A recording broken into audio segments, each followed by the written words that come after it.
పరిశుద్ధ గ్రంథం నుండి కీర్తనలు 128వ అధ్యాయం చదువుకుందాం. ఇప్పుడు చిన్న ప్రార్థన.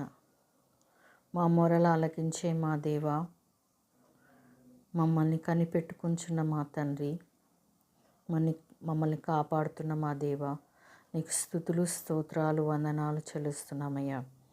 తండ్రి, నీ వాక్యం చదువుబోచుండగా ప్రభు, నీ మాటలను మేము అర్థం చేసుకొని ప్రభు ఇంకనూ ఆత్మీయంగా బలపడుతూ ముందుకు సాగుటకు సహాయం చేయమని యేసయ్య పరిశుద్ధ నామం అడిగి వేడుకుంటున్నాం మా తండ్రి. ఆమెన్.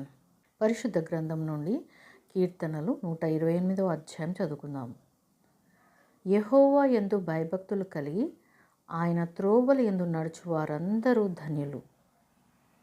నిశ్చయముగా నీవు నీ చేతుల కష్టార్జితము అనుభవించదవు.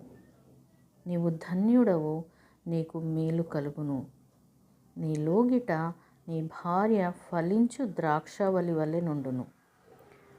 నీ భోజనపు బల్ల చుట్టూ నీ పిల్లలు ఒలీవ మొక్కల వలె నుందురు. యెహోవా యందు భయభక్తులు కలవాడు ఈలాగు ఆశీర్వదింపబడును.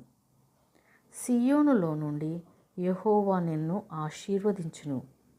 నీ జీవితకాలమంతయు యెరూషలేమునకు క్షేమము కలుగుట చూచెదవు. నీ పిల్లల పిల్లలను నీవు చూచెదవు. ఇజ్రాయేలు మీద సమాధానముండునుగాక. దేవుడు తన పరిశుద్ధ వాక్యమును మనందరి వినికిడిలో ఫలింపచేయునుగాక. ఆమెన్.